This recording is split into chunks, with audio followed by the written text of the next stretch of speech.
Nod or shake reviews. Willie nod or Willie shake. Yeah! Welcome to Nod or Shake Reviews. I'm Johnny with Jim Bobby and Shannon. Nod if it's good, shake if it's not so good. Either way, you should check it out because you might find your new favorite movie. Alrighty. Or not. What's that? Uh-oh. Or not. Alrighty. On to the review. Mission Impossible Dead Reckoning Part 1. I didn't completely hate it, which is why I'm like going like this. I thought the story sucked. Straight up. Yeah. I mean, I give props to Tom Cruise. Those action scenes badass. But Yeah.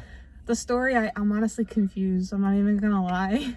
I'm definitely gonna need to see part 2 because, yeah, that story sucked. Just visual effects great. Tom Cruise great. I give you props, but storyline, you need work. Yeah. Oh, and Haley, you were badass. I'm not gonna lie. Oh, you Haley were badass Atwell? in that. Yeah. Yeah. I basically just essentially agree with what Shannon said. One big thing is, I feel like by 2025, like every other movie is going to be AI, and I'm like, just stop. Just, we get it. AI's taking over. It's going to take over the world.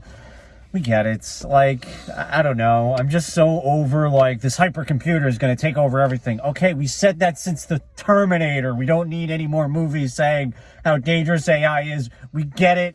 We get it in movies. We get it in real life. We don't need it anymore. How funny would it be is when, like, AI finally becomes, like, sentient? It's totally stupid. We're the saviors. It's just like, stop. And then it's so long, and then to have the audacity to go like, this is just the first part. They could have trimmed like 40 minutes.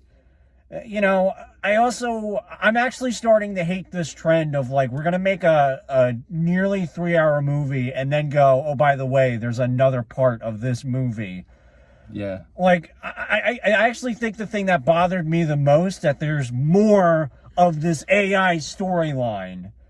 Like, oh my God, Jim Bobby, you go, and then I'm gonna tell about the theater experience, which I have words. Yeah, no, it was just dumb. The storyline was very dumb. I think I'm the only one that saw Ghost Protocol.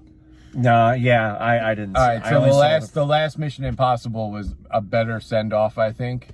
Oh, yeah. Yeah, 100%. It was just such a gripping more, like, it gripped you more. They had new characters in this, like, they wanted you to care about. Like, okay, I don't know these people. Like, they killed off one, I'm not gonna ruin it, but, like, they killed off, like, people that were in other ones that you would care about.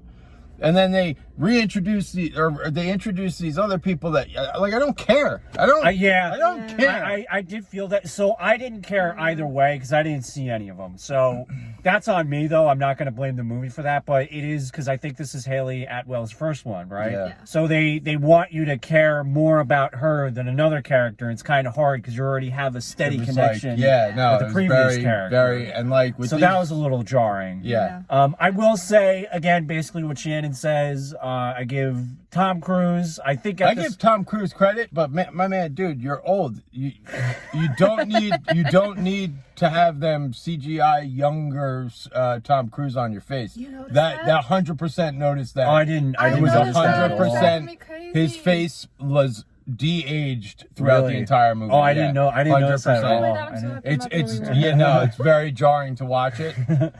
They subtly did it so it wouldn't be noticeable. But you know what? I got eyes for it. Yeah, and she does too. I'm calling you out, Tom Cruise. You're old. You're old. And it's okay to be old. Yeah, it's totally fine. You ain't in cocktails no more, bro. So you ain't risking business. Okay. The theater experience, when you buy a ticket to see a movie at the theater, you are entering a social contract. And I've probably said this a million times, and the social contract is you're going to be considerate of the people around you. That's no talking, no cell phone, and no going like this. I understand the chairs rock, but you're not at home on your rocking chair on your iPad, rocking away like you're a grandmother telling stories. Sit still. Now, I'm not getting angry at the I'm not getting too angry at the person who is doing this. I'm getting angry at the parent who did absolutely nothing. He literally was watching his kid, his 13 whatever kid, rock the night away, putting up his arms, got the chair up, or he's got his hat up, and it's like, bro, you need to go, listen, kid, there's other people in this area. You got to be a little considerate that we're not the only one here. There was none of that, and that drives me nuts. You know, as you can see. You know what should happen in society if that doesn't happen? Oh, boy. I should have the responsibility and duty to slap your kid. Oh, I kicked the seat. So Yeah, I don't she care. kicked the Yeah, seat. like And- you should be able to parent someone who isn't parenting their child. Well, That's gonna happen. I don't and think- you don't want me parenting your kid. slapping is extreme. I think a little like, hey, can you control your No, I would have been monster of like, a yo. child? I was about to go off, I'm not gonna lie. Like, and the thing that bothers me, not necessarily for this movie, but because this is an adult movie. I don't think the kid was understanding half of what was going on in the movie. I wasn't understanding. But there are movies that are literally like, hey, you could do whatever you want. The lights are on. You're allowed to talk. I think it's called censor friendly. But it's like, bro, like, for the love of God, just please act like a human when you're in a movie theater, unless you have a legitimate excuse. Alrighty, that's the review of Society and movies. Thanks for cringing. What did I just say? I just said cringing. Thanks for cringing, Johnny, Jim Bobby, Shannon. We're not going to hear this part because it's air conditioning. Next week, or in a couple days now, we're going to have a double feature of Oppenheimer and Barbie. I'm very excited to hear what you guys have to say. Probably nothing because nobody comments. But I want you... Comment, like, subscribe. She does it better than us, bro. We always forget that shit. Yeah, well, Yeah, I want to hear what I you love it are. when you get angry. I want to hear what you're most excited for, Barbie or Oppenheimer, or kicking your seat or Barbie Oppenheimer. I think there is a hashtag. Barbenheimer, I think. All right, thanks for cringing. Bye-bye. Thanks for cringing.